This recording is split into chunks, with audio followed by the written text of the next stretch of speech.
जय हिंद दोस्तों, स्वागत है आपका अपने चैनल तुलसी एजुकेशन महोबा में। दोस्तों आशा करता हूँ आप सभी लोग बेहतरीन होंगे, आप सभी की पढ़ाई बिंदास चल रही होगी।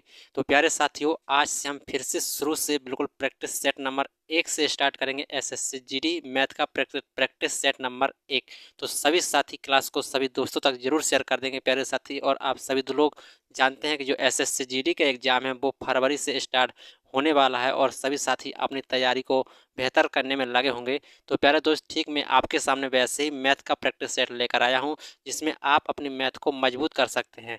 अच्छे से अच्छे क्वेश्चन मैं आपके सामने ढूंढ ढूंढ के कराता हूं। पीवाई के क्वेश्चन होते हैं, कुछ क्वेश्चन में बहुत ही बेहतरीन लेवल के क्वेश्चन आपके सामने लेके आता हूं। आपके एग्जाम में आने की 100% संभावना रहेगी प्यारे साथियों। तो सभी दोस्त क्लास को शेयर करना ना भूलेंगे। और जो भी साथी चैनल में नहीं जुड़ा है तो वो साथी चैनल को सब्सक्राइब जरूर कर ले प्यारे साथी, मैथ की तैयारी करने के लिए। तो सभी दोस्त आज के इस प्रैक्टिस सेट नंबर 1 को सभी दोस्त बिना टाइम वेस्ट किए स्टार्ट करेंगे। आपके सामने प्यारा सा क्वेश्चन लिखा है, देखेंगे सभी दोस्त आपके सामने।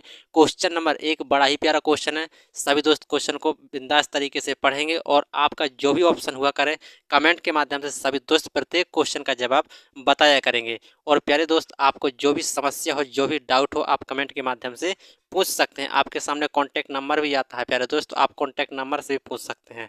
आपको जो भी दिक्कत हो आप कमेंट के माध्यम से सभी साथी बताएंगे। ठीक है, आपके सामने क्वेश्चन नंबर 1 है। देखते हैं दोस्त इस क्वेश्चन का सही जवाब क्या होने वाला है। कोई व्यापारी सामान बेचते समय अंकित मूल्य पर 40% छूट देता है, ठीक है, और उसे 30% की हानि होती है। यदि वह अंकित मूल्य पर बेचा जाए तो लाभ परसेंट कितना होगा। यदि वह अंकित मूल्य पर बेचेगा तो कितने परसेंट का लाभ होगा। देखेंगे यहाँ पर कोई व्यापारी था, अंकित मूल्य पर 40% की छूट देता है, ठीक है। छूट देता है तो उससे क्या होता है, 30% की हानि होती है। प्यारे दोस्त आप लोग ध्यान देना, जब भी आपके सामने इतनी बात कहे, यहाँ से यहाँ तक कोई बात कहे, ठीक है, अंकित मूल्य पर छूट देता है और हानि होती है या लाभ होता है, तो उसमें कॉन्सेप्ट बन जाता है यहाँ पर सीपी और एमपी पर एक कॉन्सेप्ट बन जाता है। वो कॉन्सेप्ट क्या है, जब भी आपकी छूट होगी तो छूट आपका सीपी के लिए काम करेगा और हानि या प्रॉफिट होगी वो आपका एमपी के लिए काम करेगा। काम कैसे करेगा यहाँ पर देखेंगे। यदि छूट हुई है तो हम सीपी में से 100 को घटा के लिख देंगे, कितना आ जाएगा। 40% की छूट दी तो हम कहेंगे 60% पर बेचा होगा, ठीक है। यदि लाभ होता तो हम एमपी में 100 जोड़ के लिखते, ठीक है। लेकिन यहाँ पर भी क्या रखा है, लेकिन यहाँ पर भी क्या हो रहा है, 30% की हानि होती है। हानि होती है तो जे भी हम 100% से घटा के लिखेंगे। यदि 30% की हानि होगी तो 70% पर बेचा होगा। यदि लाभ होता तो हम 100 में ऐड करके लिखते। तो उस केस में आपका सीपी और एमपी का रेशियो निकल के आ जाएगा कितना, 6:7 का निकल के आ जाएगा। यदि आपका क्रय मूल्य 6 था और अंकित मूल्य 7 था, लेकिन कह रहा है यदि वह अंकित मूल्य पर बेचा जाए, मतलब कोई छूट ना दी जाए, अंकित मूल्य पर ही बेचा जाए तो लाभ कितने का होगा। यदि आपका क्रय मूल्य 6 था और अंकित मूल्य पर ही बेचा जाता तो कितने का लाभ होता। आप कहेंगे 1 रुपये का लाभ होगा। कितने पर होगा, 6 पर होगा। कितने परसेंट होगा तो यहाँ पर आप निकाल लेंगे, ठीक है। 2 से काटेंगे, 2 तिया 6, 2 से काटेंगे 100 को 50 बार में कट जाएगा। तो 50/3, 50/3 का मतलब होता है प्यारे दोस्त 16 सही 2/3%। इतने परसेंट का यहाँ पर प्रॉफिट होने वाला है। तो ऑप्शन नंबर आपका यहाँ पर सी राइट हो जाएगा। प्यारे दोस्त एक बड़ा ही अच्छा क्वेश्चन था आपके सामने, ठीक है। अब सभी दोस्त नेक्स्ट क्वेश्चन करेंगे। अगला क्वेश्चन सभी दोस्त यहाँ पर देखेंगे आपके सामने क्वेश्चन नंबर 2। सभी साथी पढ़ेंगे और बिंदास तरीके से क्वेश्चन का जवाब बताएंगे कमेंट के माध्यम से। 4 ऑप्शन है, आपका जो भी ऑप्शन होगा तो सभी साथी बताएंगे। यहाँ पर किसी वस्तु को 69 रुपये में बेचने पर 8% की हानि होती है। किसी वस्तु को 69 रुपये में बेचने पर 8% की हानि होती है। यदि उस वस्तु को 78 रुपये में बेचा जाए तो लाभ या हानि परसेंट क्या होगा। या तो लाभ होगा या हानि होगी। तो कितने परसेंट का लाभ होगा और कितने परसेंट की हानि होगी, सभी साथी बताएंगे। अच्छा क्वेश्चन है आपके सामने, देखेंगे। 69 रुपये में बेचा, बेचा मतलब आपका एसपी है, मतलब विक्रय मूल्य है। 8% की हानि पर बेचा तो हम कहेंगे कितने पर बेचा, उसने 92 पर बेचा होगा।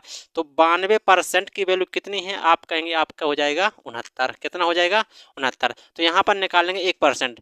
23 चौको 92 और 23 तिया 69 आ जाएगा, ठीक है। 4% बराबर हो जाएगा 3। तो 1% बराबर हो जाएगा 3/4। हमें चाहिए 100% यानी कि क्रय मूल्य निकालना है। तो कितना आ जाएगा, आप कहेंगे 4 से यहाँ भाग कर देंगे, कितना आ जाएगा 25 और 25 ये हो जाएगा 75। 75 आपका हो जाएगा क्रय मूल्य, कितना हो जाएगा सीपी। फिर कह रहा 78 रुपये में बेचा जाता है, 78 रुपये में बेचा जाता है तो जी आपका क्या है एसपी। यदि आपका अब क्रय मूल्य 75 है और 78 रुपये में बेचा जाता है तो कितने का लाभ हो रहा है, आप कहेंगे 3 रुपये का लाभ हो रहा है। कितने पर हो रहा है, आप कहेंगे 75 पर लाभ हो रहा है, तो कितना परसेंट, तो 100% आपको गुणा करा देंगे। ठीक है, यहाँ पर इससे काटेंगे 25 थी या 75 हो जाएगा, 25 चौको 100 आ जाएगा और 3 से 3 यहाँ कट जाएगा। कितने का प्रॉफिट हुआ, आप कहेंगे 4% का प्रॉफिट हुआ। तो ऑप्शन नंबर जो होगा, ऑप्शन नंबर आपका बी राइट हो जाएगा। प्यारे साथी, ये बड़ा ही अच्छा क्वेश्चन था आपके सामने। ठीक ऐसे ही मैं आपके सामने बेहतरीन से बेहतरीन क्वेश्चन लेकर आया हूँ। सभी क्वेश्चन आपको बिंदास क्वेश्चन लगेंगे, तो सभी साथी क्लास को लाइक करेंगे सभी साथी, और क्लास को शेयर करेंगे सभी दोस्त। ठीक, आपका काम है दोस्त, का काम है वीडियो को सभी दोस्तों तक शेयर करना, और मेरा काम है आप लोगों को बेहतर कंटेंट प्रोवाइड कराना। मैं अपना काम कर रहा हूँ, आप सभी लोग अपना काम करेंगे। ठीक है, अब सभी दोस्त अगला क्वेश्चन देखेंगे। अगला क्वेश्चन दोस्त आपके सामने क्वेश्चन नंबर 3, सभी दोस्त पढ़ेंगे इस क्वेश्चन को, इसका जवाब भी बताएंगे क्या होगा। किसी विद्यालय में कुल विद्यार्थियों का 70% लड़कियां हैं।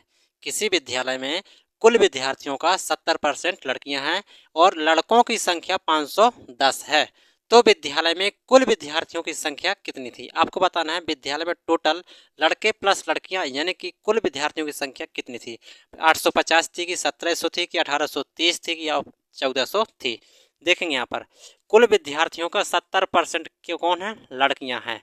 यदि हम 70% का फ्रैक्शन हटाएंगे दोस्त, कितना आएगा आपका 7/10 आएगा। कितना आएगा, 7/10 आएगा। जिनमें से यदि कुल विद्यार्थी हमारे 10 हैं, 10 में से कितनी 7 हमारी गर्ल्स हैं, 7 गर्ल्स हैं, तो हम कहेंगे यहाँ पर 3 क्या होंगे, 3 हमारे बॉयस होंगे। 3 क्या होंगे, बॉयस होंगे, मतलब 3 हमारे लड़के होंगे। और लड़कों की संख्या दे रखी है आपकी कितनी, 51। 3 बराबर दे रखा है आपका 51, तो 1 बराबर कितना आ जाएगा, आप कहेंगे आ जाएगा आपका 17। कितना आ जाएगा, 70 आ जाएगा। 3 से यदि 51 को काटेंगे तो एक बार में 170 बार आ जाएगा। ठीक है, आपसे पूछा है कुल विद्यार्थी कितने थे, 10। 1 बराबर जब 170 तो 10 का गुणा करा देंगे तो आपके निकल के आ जाएगा 1700 निकल के आ जाएगा। कितना, विद्यालय में कुल लड़के प्लस लड़कियां कितनी हैं, आप कहेंगे 1700 है, तो ऑप्शन नंबर आपका बी राइट हो जाएगा। प्यारे दोस्त, बढ़िया क्वेश्चन है आपके सामने। अब सभी दोस्त अगला क्वेश्चन करेंगे। अगला क्वेश्चन दोस्त आपके सामने क्वेश्चन नंबर 4 पढ़ेंगे सभी दोस्त और बताएंगे कि इसका राइट जवाब क्या होगा। यदि x अनुपात y 3:4 है तो आपसे पूछा है कि 5x - 2y बटे 7x + 2y का मान कितना होगा। 7/25 होगा, 7/23 होगा कि 7/29 होगा या 7/17 होगा। सभी दोस्त कमेंट के माध्यम से बताएंगे क्वेश्चन नंबर 4 का सही जवाब क्या होगा। x और y का अनुपात दे रखा है आपका 3:4।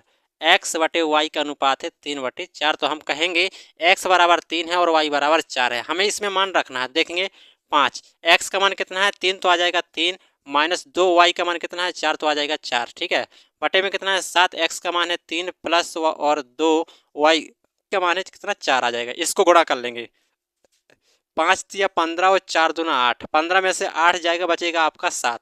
ठीक है, 7 तिया 21 और 4 तिया 12, 21 में यदि 4 दूना 8, 7 तिया 21 और 4 दूना 8, 21 में 8 जोड़ देंगे हो जाएगा आपका 29, 7/29, तो ऑप्शन नंबर आपका सी राइट हो जाएगा। छोटा सा क्वेश्चन था, रेशियो का क्वेश्चन था दोस्त, एक बड़ा ही बिंदास क्वेश्चन था आपके सामने क्वेश्चन नंबर 4। अब सभी दोस्त नेक्स्ट क्वेश्चन करेंगे। देखेंगे दोस्त अगला क्वेश्चन नंबर आपके सामने 5, सभी दोस्त पढ़ेंगे और इसका बताएंगे जवाब क्या होगा। 3 संख्याओं का जो औसत है वो 77 है। ठीक है, पहली संख्या है जो वो दूसरी संख्या की दोगुनी और दूसरी संख्या तीसरी संख्या की दोगुनी। तो पहली संख्या क्या होगी, आपको बताना है पहली संख्या क्या होगी। 33 होगी, 66 होगी, 77 होगी या 132 होगी। यहाँ पर देखेंगे 3 संख्या हैं आपके सामने और 3 संख्याओं का जो औसत है वो कितना है 77 है। ठीक है, पहली संख्या दूसरी की दोगुनी और दूसरी संख्या है वो तीसरी की भी दोगुनी है। तो यहाँ पर हम 3 संख्या मानते हैं, आपकी पहली संख्या, दूसरी संख्या और ये रही आपकी तीसरी संख्या। ठीक है, 3 संख्या हो चुकी। देखेंगे कह रहा है दूसरी संख्या तीसरी संख्या की दोगुनी है। यदि जी आपकी 1 है तो ये कितनी हो जाएगी, 2 हो जाएगी। फिर कह रहा पहली संख्या दूसरी संख्या की दोगुनी, यदि दूसरी संख्या 2 है तो पहली संख्या इसकी दोगुनी हो जाएगी, कितनी हो जाएगी, 4 हो जाएगी। यदि x के फॉर्म में मानना है, क्योंकि ये हमारा अनुपात है, ये आपकी रियल संख्या नहीं है, तो हमने इसको x के रूप में मान लिया है। ठीक है, x के रूप में मान लिया। यदि इनका औसत देखेंगे 4, 2, 6, 1, 7, 7x/3 सभी संख्याओं का योग बटे सभी संख्या औसत कहलाता है। और औसत आपका दे रखा है कितना 77, तो आपका दिया जाएगा 77 आ जाएगा। 7 से काटेंगे तो ये कट जाएगा आपका 11 बार में, और 11 का गुणा यहाँ 3 में कराएंगे तो कितना आ जाएगा, आप कहेंगे 33 आ जाएगा। तो x का मान कितना निकल के आया 33। लेकिन आपसे पूछा कि पहली संख्या क्या थी, पहली संख्या कितनी थी 4x, तो इसमें x का मान 33 निकला, यहाँ पर रख देंगे 4 गुणा 33, तो कितना हो जाएगा 4 तिया 12, 4 तिया 12, 1 13 132। तो यहाँ पर कौन सा ऑप्शन राइट हो जाएगा, आप कहेंगे डी। यहाँ पर दोस्त आप डायरेक्ट भी देख सकते थे, हमने यहाँ पर रेशियो निकाल लिया था, पहली संख्या आई थी 4, तो जो भी इसका ऑप्शन होगा वो 4 का मल्टीपल होगा। तो 4 से कटने वाली संख्या ना तो 33 है, ना ही 66 है, ना ही 77 है, केवल एकमात्र संख्या थी जो 4 से कट रही थी, वो थी आपकी 132। तो आप इसको बिना सॉल्व किए टिक कर सकते थे, लेकिन आपको सॉल्व करना कैसे है, तो ऐसे सॉल्व करना है आपको, ठीक है। क्वेश्चन नंबर 5 का ऑप्शन नंबर डी राइट हो जाएगा। अब सभी दोस्त अगला क्वेश्चन देखेंगे। चलिए दोस्त, आपके सामने अगला क्वेश्चन नंबर 6, अच्छा क्वेश्चन है, सभी दोस्त पढ़ेंगे और बताएंगे कि इसका राइट जवाब क्या होगा। तीन अंकों की वह संख्या बताएं, या 3 अंकों की वह संख्या बताएं जिसे 2, 5, 9 एवं 11 से विभाजित करने पर प्रत्येक स्थिति में शेषफल 1 बचता है। आपका बहुत ही प्यारा क्वेश्चन है, लासा मासा का क्वेश्चन है दोस्त, अच्छा क्वेश्चन है। क्या कह रहा, प्रत्येक स्थिति में एक शेषफल आता है और 2, 5, 9, 11 से वो संख्या विभाजित भी होती है। तो आप कहेंगे देखो इसको सॉल्व कैसे करेंगे, जो भी इसका ऑप्शन होगा वह 2, 5, 9 और 11 से विभाजित होता होगा और एक शेषफल बच रहा होगा। तो यदि एक शेषफल बच रहा है तो क्यों ना हम पहले ही एक शेषफल को साइड कर दें, पहले ही इस शेषफल को साइड कर दें। यदि एक शेषफल है तो इस हटा देंगे तो बचेगा आपका यहाँ पर कितना, एक घटा देंगे तो बचेगा आपका 990 होगा, ठीक है 990। इसमें से एक हटा देंगे तो जो बचेगा आपका वो कितना होगा 996 होगा। इसमें से एक हटा देंगे 980 होगा, और इसमें से एक घटा देंगे 982 होगा, क्योंकि जो शेषफल था वो शेषफल हमने साइड कर दिया है। अब जो भी ऑप्शन होगा वो इन संख्याओं से कट रहा होगा।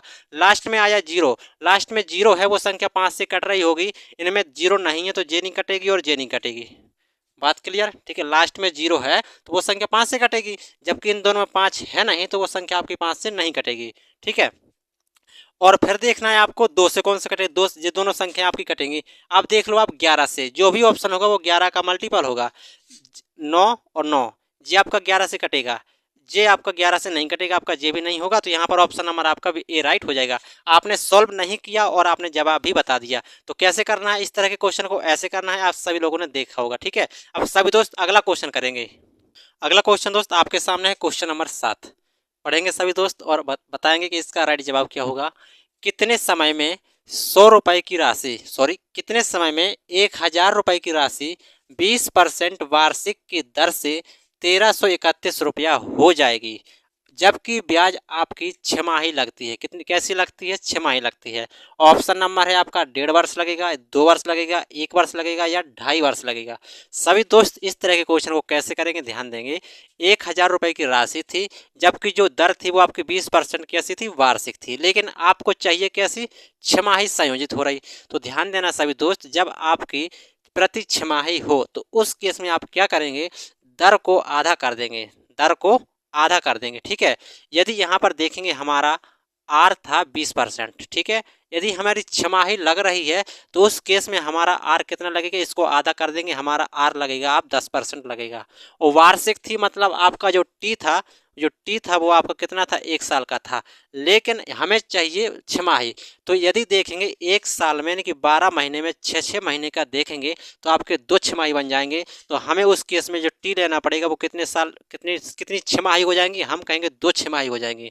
क्योंकि यहाँ पर देखेंगे यदि 12 साल है, इसको 6 महीने में लेना है, तो 1 छमाही ये हो चुकी, 1 छमाही ये हो चुकी, तो हम कहेंगे हमारी 6 माही 2 आ जाएंगी, ठीक। हमारी 6 माही कितनी आ जाएंगी, 2 आ जाएंगी। और आपका जो इतना 1331 रुपया हो जाता है। तो आपको बताना है समय कितना है।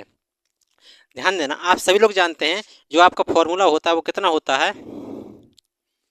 चलो देखो, चाहे ऐसे देख लेंगे, यहाँ पर फॉर्मूले से देखेंगे पहले सभी दोस्त। आपका जो फॉर्मूला होता है वो होता है ए बराबर पी 1 प्लस आर बटे 100 की पावर टी होता है। यदि इस फॉर्मूले में आप रखेंगे थोड़ा आसानी हो जाएगी। हमारा इतना हो जाता है अमाउंट, आप कितना हो जाता है 1331 हो जाता है, ठीक है। पी आप नीचे लाएंगे तो पी कितना था आपका 1000 था, ठीक है। 1 आपका पहले से था, आर आपको लगनी है अब 10%, 10 बटे कितना हो जाएगा 100, और टी आपका अब कितना लेना है 2, तो यहाँ पर हो जाएगा 2t। कितना हो जाएगा टी, पहले आपका टी था मतलब 1 साल था, अब कितना हो जाएगा 2t हो जाएगा। तो आपको यहाँ पर टी का मान ज्ञात करना है, तो 13 × 31 बटे हो जाएगा आपका 1000। ठीक है, यहाँ से काटेंगे तो यहाँ से आपका निकल के आ जाएगा 11/10⁻2t हो जाएगा। और 1331/1000 का मतलब होता है 11/10⁻3 होता है। और जे यहाँ पर भी लिखा है 11/10⁻2t। तो आधार समान है तो यहाँ पर हमारी घातें समान हो जाएंगी, 3 बराबर हो जाएगा 2t। तो हमें चाहिए t की वैल्यू, तो कितना आ जाएगा यहाँ पर आ जाएगा आपका कितना 3/2, यानी कि आपका टी का मान निकल के आ जाएगा 1.5 साल। कितना निकल के आ जाएगा 1.5 साल। जो टी रहेगा वो कितना रहेगा 1.5 साल। तो ऑप्शन नंबर आपका यहाँ पर ए राइट हो जाएगा। अच्छा क्वेश्चन था आपका। आपको ध्यान देना है जो चक्रवृद्धि मिश्रधन का फॉर्मूला होता है वो होता है ए बराबर पी कोष्टक 1 + r/100⁻t। ठीक है, हमारी यहाँ पर पहले दर वार्षिक थी, हमें चाहिए 6 माही, तो उसको आधा कर दिया तो हम लेंगे 10%। ठीक है, पहले हमारी वार्षिक थी यानी कि 1 साल था, यदि 12 महीने को 2 भागों में तोड़ेंगे 6-6 महीने में, तो हमारी 2 छमाही बन जाएंगी, तो हम 2 साल के लिए लेकर चलेंगे। तो पहले हमारा टी था, लेकिन हमने जब उसको किया तो कितना हो गया 2t हो गया। तो 2t यहाँ पर जे आ गया है और हमने यहाँ पर इसको सॉल्व किया तो टी का मान निकल के आया हमारा 1.5 वर्ष। ऑप्शन नंबर आपका ए राइट हो जाएगा। अब सभी दोस्त अगला क्वेश्चन देखेंगे। अगला क्वेश्चन दोस्त आपके सामने है क्वेश्चन नंबर 8। सभी साथी करेंगे इस सवाल को और बताएंगे कि इसका राइट जवाब क्या होगा। ए किसी कार्य को 2 दिन में तथा बी उसे 3 दिन में पूरा कर सकता है। सी की सहायता से उन्होंने मिलकर उसे 1 दिन में पूरा कर दिया, तो सी अकेला उस कार्य को कितने समय में पूरा करेगा। आपसे सी के बारे में पूछा जा रहा है कि सी उस पूरे काम को कितने समय में कर देगा। टाइम एंड वर्क से दोस्त बड़ा ही प्यारा क्वेश्चन है। ए किसी कार्य को 2 दिन में करता है, बी 3 दिन में करता है। ठीक है, लेकिन जब ए और बी सी की सहायता लेते हैं तो तीनों मिलकर के उसे 1 दिन में कर लेते हैं। आपसे पूछा है कि सी कितने दिन में करेगा। ध्यान देंगे यहाँ पर ए करता है आपका 2 दिन में और बी करता है 3 दिन में, और ए प्लस बी प्लस सी तीनों मिलकर करते हैं 1 दिन में। यदि यहाँ पर हम तीनों का लासा लेंगे तो आपका लासा आ जाएगा 6, और 6 ही हमारा यहाँ पर टोटल काम होने वाला है। ठीक है, भाग देंगे 2 तिया 6 आ जाएगा, 3 दूना 6 आ जाएगा और 6 कम 6 आ जाएगा। 2 का भाग 6 में दिया 3 निकल के आया, 3 का भाग 6 में दिया 2 निकल के आया, और 1 का भाग 6 में दिया तो आपका 6 निकल के आया। तो हम कहेंगे ए की कार्य क्षमता 3 है, बी की कार्य क्षमता 2 है, और तीनों की कार्य क्षमता कितनी है 6 है। यहाँ पर देखेंगे यदि ए की 3 है और कार्य क्षमता बी की 2 है, जबकि तीनों की मिलकर 6 है, और ए और बी की 3 2 5 हो रही, तो हम कहेंगे सी की कार्य क्षमता कितनी होगी, आप कहेंगे 1 होगी। हमें सी अकेले से कराना है, काम कितना है 6 काम को क्षमता 1 से करेगा, कितने दिन में कर लेगा, आप कहेंगे 6 दिन में कर लेगा। तो ऑप्शन नंबर आपका सी राइट हो जाएगा। दोस्त टाइम एंड वर्क का बड़ा ही अच्छा क्वेश्चन था आपके सामने। अब सभी दोस्त नेक्स्ट क्वेश्चन देखेंगे। चलिए दोस्त आपके सामने क्वेश्चन नंबर 9। सभी दोस्त इस क्वेश्चन का जवाब बताएंगे क्या होगा। आपके सामने अच्छा क्वेश्चन है, सभी साथी बिंदास तरीके से पढ़ेंगे और बिंदास तरीके से इसका जवाब भी बताएंगे। और सभी दोस्त बीच बीच में वीडियो को सभी साथी लाइक करेंगे और वीडियो को सभी साथी शेयर भी करते चलेंगे बीच बीच में। ठीक है, और आपको क्वेश्चन का जवाब भी बताते चलना है। क्वेश्चन नंबर 9 है, यदि 2 घनों के आयतन का जो अनुपात दे रखा है वो 27 और 64 दे रखा है। ठीक है, तो आपसे पूछा है कि उनका संपूर्ण पृष्ठ क्षेत्रफलों का अनुपात कितना होगा। संपूर्ण पृष्ठ का बताना है।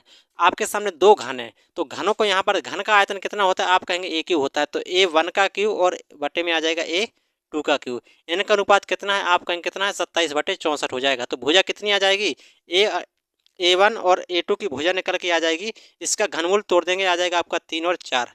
A1 और A2 की भुजा कितनी निकल के आई 3:4। आपसे पूछा है संपूर्ण पृष्ठीय क्षेत्रफल। इसका संपूर्ण पृष्ठीय क्षेत्रफल हो जाएगा 6 A1 का स्क्वायर हो जाएगा अनुपात 6 A2 का स्क्वायर हो जाएगा। 6 से 6 आपका कट जाएगा। A1 कितना है 3 और 3 का वर्ग करेंगे आ जाएगा आपका 9। ठीक है, A2 कितना है 4 और 4 का वर्ग करेंगे आ जाएगा आपका 16। तो संपूर्ण पृष्ठ का क्षेत्रफल, वो संपूर्ण पृष्ठ के क्षेत्रफल का अनुपात 9:16 निकल के आया। तो ऑप्शन नंबर आपका यहाँ पर सी राइट हो जाएगा। यदि आप इसको डायरेक्ट भी करेंगे दोस्त, आपको कुछ ध्यान देना होगा। जब भी आपके सामने आयतन का दे तो उसमें जो भुजा निकल के आएगी 3 4 की निकल के आएगी, और फिर आपको उसको डायरेक्ट वर्ग कर देना है। आपको याद होना चाहिए जो संपूर्ण पृष्ठ का क्षेत्रफल होता है वो वर्ग के फॉर्म में होता है, तो जो उसका ऑप्शन होगा वो वर्ग के अनुसार होगा। जे घन है, जो उसकी भुजा है, जे हो नहीं सकता, तो एकमात्र ऑप्शन था आपका सी। तो आप सी में टिक करते और आगे निकल जाएंगे। ठीक है, अब सभी दोस्त अगला क्वेश्चन देखेंगे। अगला क्वेश्चन दोस्त आपके सामने है क्वेश्चन नंबर 10। प्यारे दोस्त आपके सामने ये लास्ट क्वेश्चन है और सभी दोस्त इस लास्ट क्वेश्चन को सभी साथी बताएंगे कि इसका राइट जवाब क्या होगा। और मैं इस तरह के क्वेश्चन आपको करा भी चुका हूँ कई प्रैक्टिस सेट में, यदि आप सभी ने किए होंगे तो इस तरह के क्वेश्चन आप कर सकते हैं। फिर भी आप इस क्वेश्चन को देखेंगे यहाँ पर, यदि दो संख्याओं का योग आपका ए है और उनका जो गुणनफल है वो बी है, तो आपसे पूछा जा रहा कि उनके व्युत्क्रम का योगफल कितना होगा।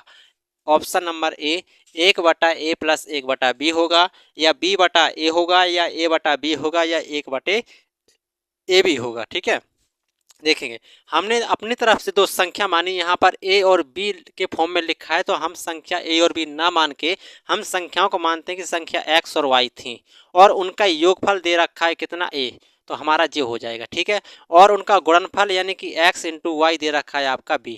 यदि उनके व्युत्क्रम के योग संख्या एक x थी एक संख्या y थी, तो उनका व्युत्क्रम हो जाएगा 1/x प्लस 1/y हो जाएगा। उनके व्युत्क्रम का योग तो हमने योग कर दिया, यहाँ पर इसको सॉल्व करेंगे, एक्स वाई लासा हो जाएगा, ये एक्स से एक्स कटेगा तो वाई प्लस एक्स यहाँ पर आ जाएगा। तो वाई प्लस एक्स बराबर कितना है, आप कहेंगे ए है, और एक्स वाई बराबर कितना है, आप कहेंगे बी है।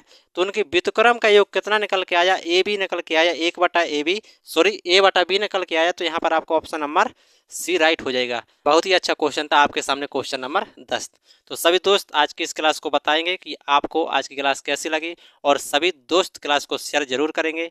और प्यारे साथी जो भी दोस्त चैनल में नया जुड़ा है, तो ठीक इसी तरह का वीडियो पाने के लिए प्यारे दोस्त चैनल को सब्सक्राइब जरूर करें प्यारे दोस्त, और अपनी मैथ को मजबूत बना सकते हैं। ठीक है, तो दोस्त फिर आज के लिए इतना ही, आज की क्लास को यहीं पर समाप्त करते हैं। फिर मिलेंगे एक नेक्स्ट वीडियो में बेहतरीन कंटेंट के साथ और बेहतरीन क्वेश्चनों के साथ मिलेंगे, बेहतरीन क्वेश्चनों के साथ मिलेंगे। तो दोस्त आज के लिए फिर इतना ही, धन्यवाद सभी दोस्तों को।